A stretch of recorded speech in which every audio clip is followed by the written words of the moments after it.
Shalom, blessings, brothers and sisters. Shalom, bendiciones hermanos y hermanas de todo el mundo, bienvenidos a la discusión de hoy. Antes que nada, una cálida bienvenida, Baruch, para ti. Qué bueno verte, amigo mío. Que Dios te bendiga. Que Dios te bendiga también, Cristian. Qué bueno verte. Baruch, este es un tema que surge en muchos correos que recibimos. Se trata del tercer templo. Hay un par de cosas relacionadas con el tercer templo. Este debe ser construido antes del rapto. ¿Es necesario siquiera un templo físico? Hay mucha confusión y gran parte de esto proviene de falsas doctrinas y ministerios que hablan específicamente sobre el rapto previo a la tribulación. Pero analizaremos esto y, como siempre hemos dicho, veremos qué nos dice la Biblia, qué dicen las Escrituras al respecto. Si estás listo, Baruch, empecemos. Bien, a modo de introducción, la Biblia menciona que unos eventos del fin de los tiempos ocurrirán en un templo en Jerusalén, hablando del anticristo. Se nos dice: Él se opondrá y se exaltará sobre todo lo que se llama Dios o es objeto de culto, de manera que se sentará sobre el templo de Dios, haciéndose pasar por Dios. Antes de que ocurran los tiempos finales, debe haber un templo presente para que sucedan estos eventos. Algunos argumentarán que esto ya sucedió y otros afirman que no es un templo físico. También examinaremos otras cosas, pero vamos a analizar esto desde una perspectiva bíblica. Primero que todo, siguiendo con esta introducción, veamos los antecedentes. Seguro que muchos espectadores saben acerca del primer y segundo templo. El primero fue construido alrededor del año 1000 a.C. por el rey Salomón, después de que el rey David conquistara Jerusalén y la convirtiera en su capital. El templo fue destruido en 586 a.C. por Nabucodonosor, rey de Babilonia, cuando conquistó Jerusalén. Luego, en el año 37 a.C., el rey Herodes amplió el monte del templo y lo reconstruyó con el consentimiento del pueblo. En el período romano, en el año 70 después de Cristo, el ejército de Tito destruyó el segundo templo con Jerusalén. Antes de hablar sobre el tercer templo, ¿algún comentario, Baruch, sobre el primer y segundo templo? Bueno, sabemos que Zorobabel, Nehemías y Esdras regresaron después del exilio babilónico. Ellos estuvieron allí cuando se construyó el segundo templo. Y tienes razón, luego vemos que el rey Herodes hizo esto que dijiste: amplió el templo. De hecho, si vas a Jerusalén, escuchas a los expertos y recorres ese túnel del muro occidental, te dirán, basándose en la arqueología, que el segundo templo, el que a menudo llaman el templo de Zorobabel, o aquel del que habló Ageo, fue básicamente demolido para reforzar el monte del templo, y se construyó un templo nuevo. Creo que la Escritura dice que les tomó 46 años terminar toda la obra, y haces referencia a eso en el segundo párrafo. Así que eso es cierto. Bien, ahora examinaremos algunos artículos que están circulando en el Internet. Creo que tú y yo, Baruch, lo hemos hablado muchas veces y les hemos advertido a las personas que tengan cuidado con lo que ven en Internet, con lo que sale publicado en noticias y artículos. Pero estos son los tres principales que han resurgido y los examinaremos detenidamente. Y luego oiremos tu respuesta, Baruch. Desde Texas hasta Israel, se necesitan novillas rojas para la llegada del templo. Hay un granjero cristiano en Texas que cría novillas rojas. Sobre estas novillas rojas, dicen que tienen 2 años de edad y no tienen defectos hasta ahora, pero necesitan tener 3 años para poder ser sacrificadas o consideradas para el sacrificio. La gente se emociona mucho porque cree que quizás sea la primera vez en 2000 años que veremos esto, y las cenizas se usaban para la purificación, pero te pediré comentar esto en un momento. Otro artículo de noticias del que la gente está hablando bastante es sobre este rabino Yitzhak Mamo. Parece que es dueño de un terreno frente al monte del templo, con vista al monte de los olivos. Y según dicen, tiene una gran extensión de tierra y está dando muchas declaraciones, diciendo que trabaja con el Instituto del Templo, que no solo están esperando las novillas rojas, sino que también hay otras cosas que deben hacerse para los sacrificios. Incluso dicen tener los sacerdotes y las vestiduras listas. ¿Cuáles son tus comentarios sobre estas cosas que están informándose en Internet, Baruch? En primer lugar, no hay ninguna autoridad en Israel interesada en esto.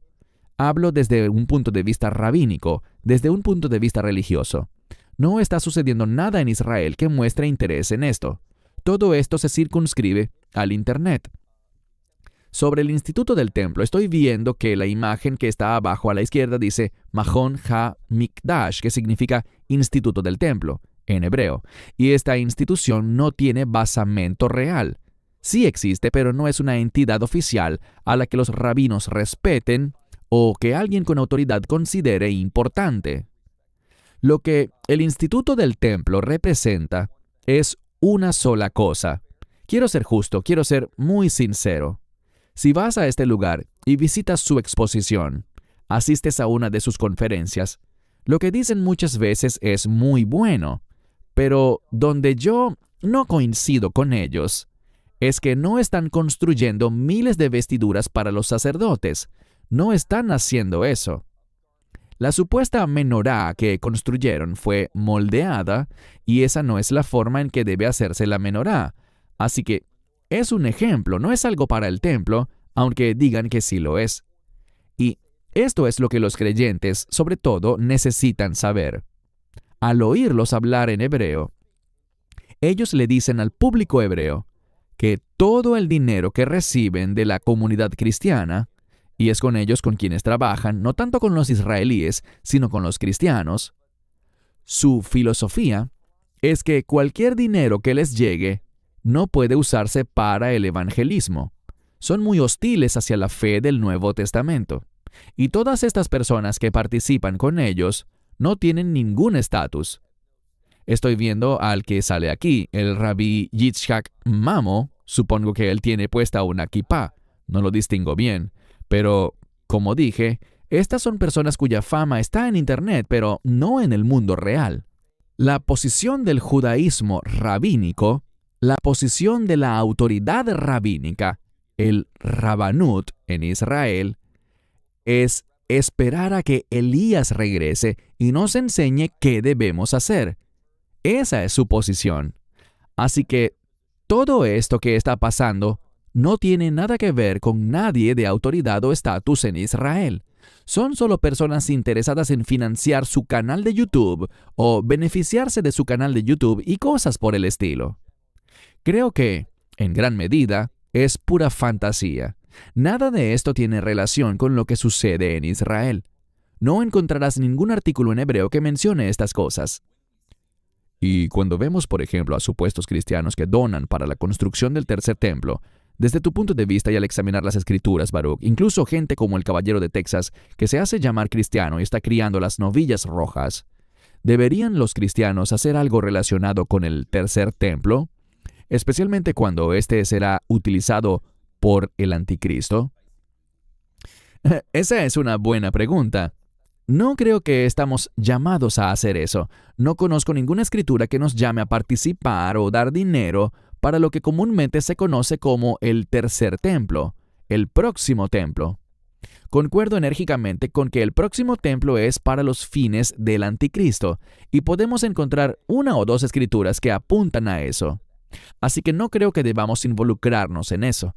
No es algo a lo que estamos llamados a hacer, y el próximo templo que se construirá será para los fines del anticristo. No estamos hablando de un templo que estará en el reino milenial. Entonces, mi opinión personal es que no deberíamos participar, especialmente con el Instituto del Templo y estas personas. Muchos de ellos están simplemente emocionados por la atención que reciben más que estar comprometidos con las Escrituras. Eso no significa que no sean buenas personas, puede que sean sinceros, pero están sinceramente engañados. Cierto, y tienes razón, pronto veremos unas escrituras sobre esto, pero ¿qué piensas acerca de los que afirman que la abominación desoladora, de la que hablaremos muy pronto en las escrituras, ya ocurrió? Algunos afirman que las profecías de Daniel sobre la abominación parecen haberse cumplido al menos parcialmente alrededor del año 167 a.C., cuando un gobernante griego llamado Antíoco IV profanó el templo en Jerusalén. Se dice que Antíoco se llamaba a sí mismo el Ilustre, y erigió un altar para Zeus, ofreció sacrificios, sacrificó incluso un cerdo en el altar. Históricamente eso sucedió, pero ¿cuál sería tu respuesta para los creyentes y en especial para los que hablan solo del rapto previo a la tribulación, que dicen que la abominación desoladora ya ocurrió? ¿Qué les dirías? Mi respuesta sería que, si miramos por ejemplo en el libro de Daniel, capítulo 12, tenemos un verso bastante claro, en el que se usa ese término y dice que se interrumpirán los sacrificios que se realizarán en los últimos días, iniciados por el anticristo. no hay forma de que eso sea como ellos dicen. Es obvio cuando miramos en el Nuevo Testamento, Mateo 24:15, que seguramente veremos aquí ese verso, el mismo Mesías lo mencionó como algo que los creyentes verán y sucederá antes del fin. Y el fin al que se refería era lo que recién dijiste, el rapto. Así que no hay ninguna forma en que uno pueda mirar todas las enseñanzas de las Escrituras, solo hablo de las Escrituras, no podemos ver los versos bíblicos que tratan sobre la abominación desoladora y decir que ya sucedió. Lo que estás mencionando sobre Antíoco Epífanes es algo que es un paradigma. Lo que él hizo podría apuntar al libro de Daniel, capítulo 11. Aunque hay diferentes opiniones al respecto, podemos aceptar que una posible interpretación es que lo que él hizo apunta a eso, como un paradigma, como una tipología para hacernos entender lo que va a suceder. Pero cuando miramos el siguiente capítulo, Daniel capítulo 12, o 2 Tesalonicenses capítulo 2, o Mateo capítulo 24, vemos que esos textos sitúan la abominación en los últimos días. Así que los que enseñan que ya ha sucedido están muy confundidos y su interpretación está en conflicto con 3 o 4 versos clave sobre la abominación desoladora. Correcto, gracias. Baruch, veamos algunas escrituras que son bastante largas y estarán seguidas por un texto en rojo para los espectadores hispanos. Vamos con Daniel 9, versos 25 al 27. Conoce pues y comprende que, desde la salida de la orden para restaurar y construir Jerusalén hasta el Mesías príncipe, habrá 7 semanas y 62 semanas. La calle será edificada de nuevo y el muro, pero en tiempos angustiosos, y después de las 62 semanas, el Mesías será quitado, y no tendrá nada, y el pueblo del príncipe que ha de venir destruirá la ciudad y el santuario. Su fin será con inundación, y hasta el final de la guerra está decretada la desolación. Él confirmará un pacto con muchos por una semana, pero a mitad de la semana hará cesar el sacrificio y la ofrenda. Sobre alas de abominaciones estará el desolador, hasta que el aniquilamiento que está decretado venga sobre el desolador. Te cedo la palabra, Baruch. Sé que hay mucho en este pasaje bíblico, incluyendo el pacto con muchos por una semana, que las personas identifican como un tratado de paz que será roto, pero danos tus comentarios. Bueno, el pacto es, de hecho, un acuerdo, y como parte de ese acuerdo, estará incluida la construcción del próximo templo, el tercer templo. Lo que diría sobre esto es que necesitamos hacer preguntas. Es importante que las personas hablen de los últimos tiempos. Me encanta ese tema y creo que debemos involucrarnos en él, pero también necesitamos ser sabios respecto a lo que indican las Escrituras. ¿Por qué el personaje de este pasaje, y creo que la mayoría de los eruditos concuerda que se refiere al anticristo, por qué él pone fin al sacrificio y a la ofrenda? La razón por la que sabemos que es el anticristo es por lo que hace. Leemos que sobre alas de abominaciones estará el que causa desolación. Esto viene de una frase en hebreo, Shikut Zam Shomem. Entonces, el anticristo hace eso. ¿Por qué pone fin a esos sacrificios? La respuesta es simple. En Apocalipsis 13 tenemos la respuesta y dice, porque él exigirá que todas las personas lo adoren, y por lo tanto está eliminando lo que antes dijo. En un tiempo, el anticristo dijo, puedes hacer lo que quieras, puedes adorar como quieras, practicar la idolatría, lo que creas bueno ante tus ojos, hazlo. Y luego él tendrá este templo y buscará el favor del pueblo judío, pero el pueblo judío dirá, no recibirá al anticristo. Como mencionas, ellos lo rechazarán cuando él se siente y se proclame a sí mismo como Dios. Israel no lo recibirá y esto traerá persecución. Él detendrá los sacrificios y les dirá a todos lo que deben hacer, y esto es adorarlo solo a Él. Y cuando lo haga, esa será la abominación desoladora. Cuando Él diga que deben adorarlo, lo demás se detendrá y todo se centrará en Él. Esta será su revelación, y podemos hablar más al respecto, pero esta es la abominación desoladora. Él entrará en el lugar santísimo, proclamará que Él es Dios, se sentará en el lugar santísimo, también conocido como de Bir Habayit en la Biblia, y se sentará en el propiciatorio, conocido en hebreo como el Caporet, entre los querubines, donde moraba la presencia de Dios. Y allí es donde dirá, miren donde estoy sentado, este es el lugar donde Dios habitaba, y estoy aquí porque yo soy Dios. Esa es la abominación desoladora, y será muy desagradable a los ojos de Dios y del pueblo de Dios cuando eso suceda. Amén.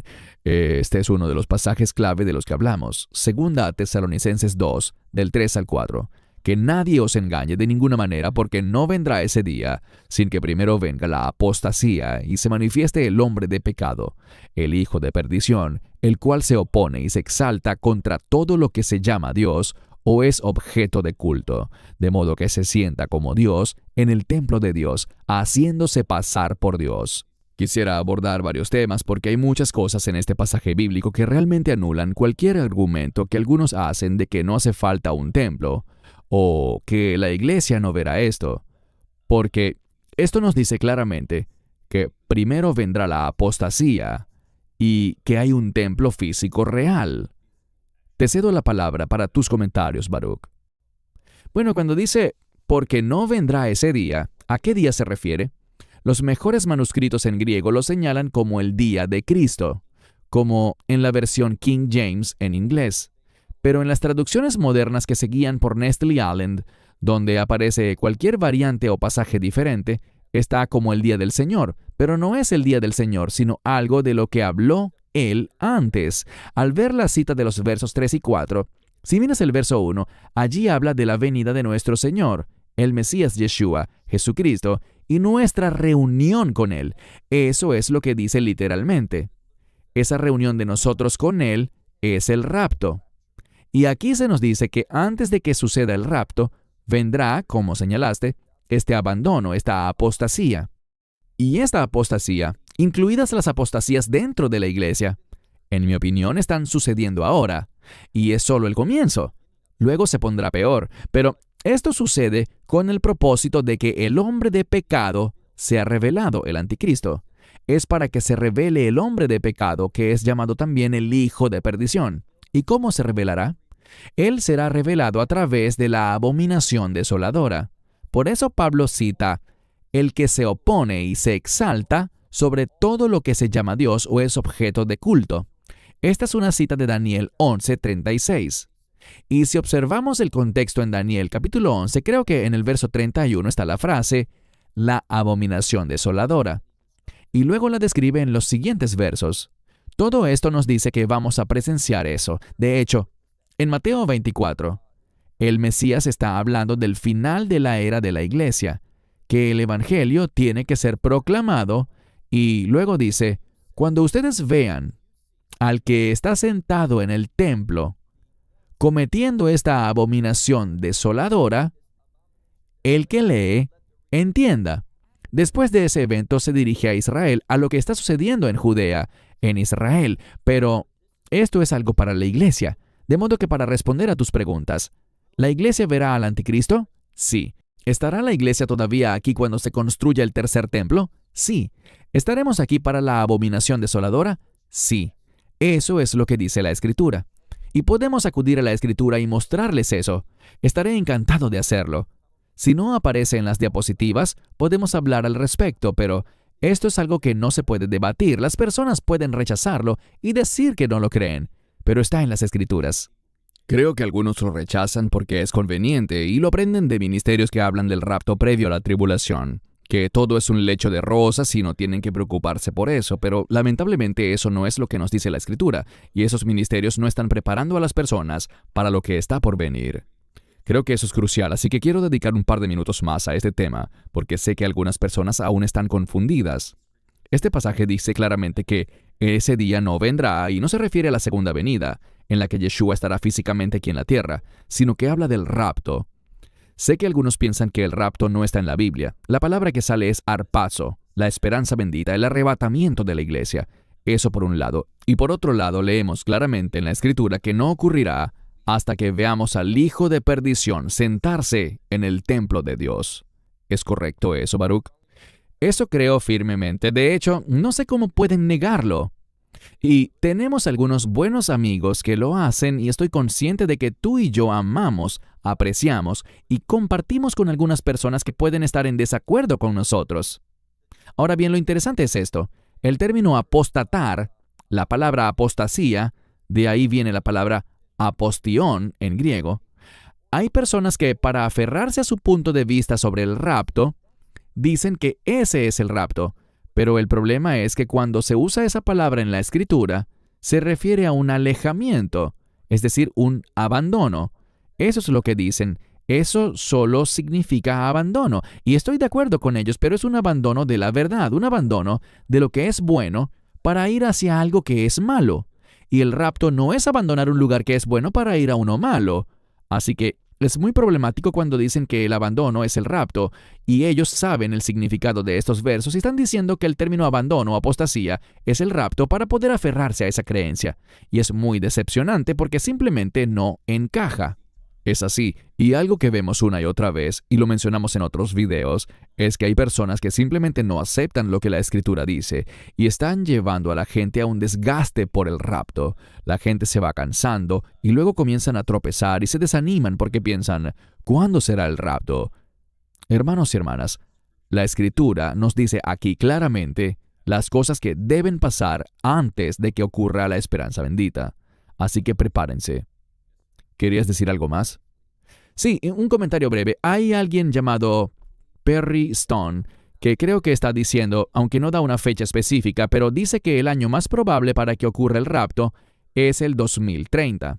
Ahora bien, no sé por qué piensa eso, pero nadie sabe el día ni la hora. Podremos ver que las cosas se mueven hacia eso, pero está muy mal dar cualquier tipo de fechas con respecto a ese evento. Es algo que no debemos hacer.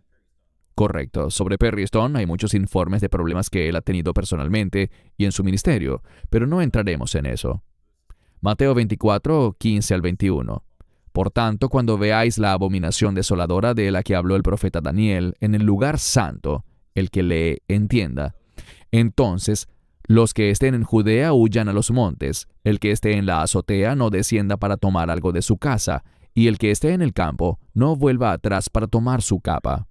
Mas ay de aquellas que estén en cinta, y de las que críen en aquellos días. Orad, pues, que vuestra huida no sea en el invierno, ni en día de reposo, porque habrá entonces gran tribulación, cual no la ha habido desde el principio del mundo hasta ahora, ni la habrá. Te cedo la palabra, Baruch, pues ya mencionaste Mateo 24 y lo que sucedería en Israel. Danos tus comentarios. Al mirar este verso, vemos que dice, por tanto, cuando veáis. Debemos hacernos una pregunta muy legítima. Cuando el Mesías usa la segunda persona en plural, ¿a quién se refiere? A lo largo de esta sección, Él les está hablando a sus discípulos y la implicación es a los discípulos en los últimos días. Entonces aquí les está diciendo a los discípulos, a los creyentes, ustedes verán la abominación desoladora. Lo interesante de esto es que también nos da un entendimiento, pues dice el que lee que entienda. Luego en el siguiente verso creo que empieza donde dice, entonces los que estén en Judea, que es el verso 16, es después de la abominación desoladora que sucederán dos cosas. Una es que el rapto ocurrirá pronto. Como dije, no sabemos el día ni la hora. ¿Será unos segundos después, unas horas, un día, una semana? No lo sabemos. Pero la implicación es que el rapto sucederá poco después. Por eso, en el verso anterior, el 14, habla del fin, y el fin al que se refiere es el fin de la era de la iglesia, que tiene lugar con el rapto. Luego en el verso 16, donde dice, entonces los que estén en Judea, debido a que Israel rechaza al anticristo cuando él comete la abominación desoladora, y se volverá contra ellos para perseguirlos, por eso es que dice, que los que estén en Judea huyan a los montes. Mas todo lo que leíste después se refiere claramente a Israel. Si miras el versículo 21, que está al final de esta cita, dice, porque habrá una gran tribulación. No es la gran tribulación, sino una gran tribulación. El artículo definido es importante. Muchas personas están confundidas acerca de lo que es la gran tribulación, que se menciona en Apocalipsis 7. Aquí no estamos hablando de eso. Simplemente dice que habrá una gran tribulación que nunca se había visto antes. Esto se refiere a lo que resultará de esto. Esa gran tribulación habla de la persecución del pueblo judío por parte del anticristo en su imperio, lo que Jeremías llama Etzeragile Jacob, un tiempo de angustia o tribulación para Jacob, para Israel. Así que necesitamos tener en cuenta todas las escrituras que tratan sobre estos eventos. Debemos estudiarlas todas para formar una correcta opinión. Lo que veo es que muchas veces las personas se basan en un par de versículos y cuando mencionas otros pasajes que también tratan sobre estos tiempos y que ellos desconocen, no quieren discutirlos porque afectan su teología y están arraigados a una creencia. Me encanta discutir esto, no tengo problemas para hacerlo y no me importa si estoy equivocado. Espero estar equivocado en este tema, pero al analizar las Escrituras, mi opinión, mi visión y mi teología están guiadas por numerosos pasajes, no solo por uno o por dos, como hacen muchos, que además los tergiversan para aferrarse a su propia visión. Uno de los versos más usados por los ministerios que hablan del rapto previo a la tribulación es que Dios no nos entregará a la ira. Y lo raro es que estamos de acuerdo en eso. Ellos sacan ese verso de contexto. Estamos de acuerdo en lo que dice ese verso. Si alguien cree que no sea así, pedimos que no malinterpreten lo que decimos. Sabemos que no experimentaremos la ira de Dios, pero la Escritura es clara en lo que estamos analizando. Veremos el tercer templo y el anticristo antes de que llegue la esperanza bendita. Bien, Baruch. Antes de cederte la palabra, quizás podríamos pasar horas y horas hablando del tema, pero creo que era importante aclarar esto por los correos electrónicos que estamos recibiendo sobre esas noticias acerca de las novillas rojas y el instituto del templo. En mi opinión, y como hemos dicho antes, tengan cuidado con lo que vean en YouTube o en las noticias.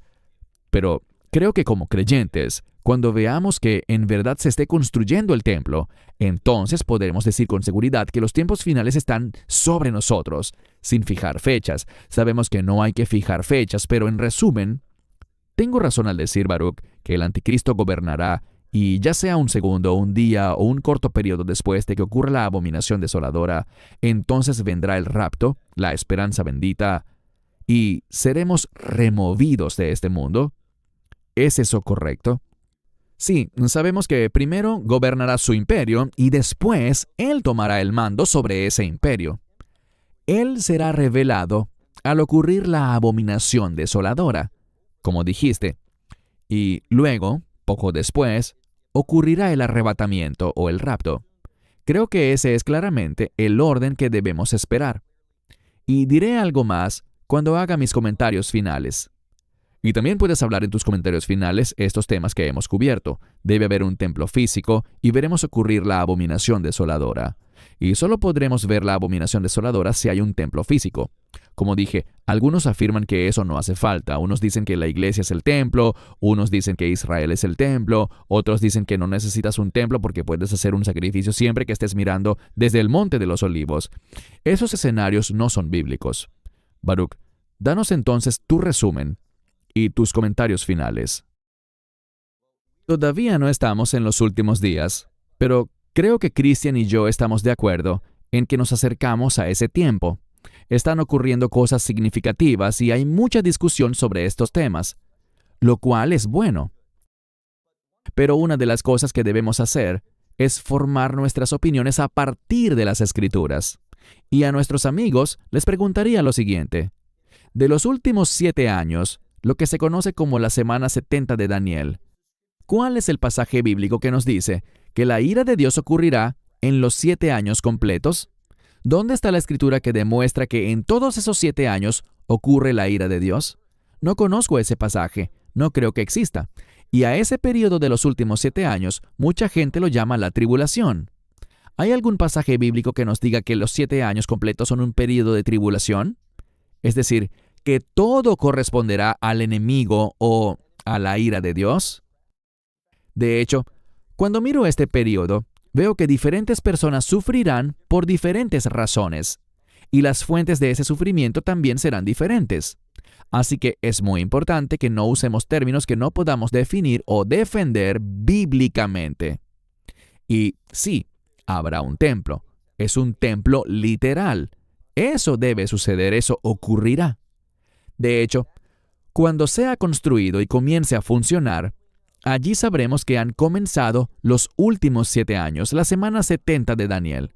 Incluso los que hablan del rapto pre-tribulación deberían estar de acuerdo en que se trata de un templo literal que debe construirse y que la iglesia lo verá. Lamentablemente, muchas personas no creen que veremos la abominación desoladora. Creo que esa perspectiva no es bíblica, y no se puede respaldar con las Escrituras. Veremos este evento y para cerrar los comentarios finales, aprecio mucho que hayas mencionado algo importante, Cristian, y es lo siguiente. La gente no se está preparando para lo que tendrá que enfrentar.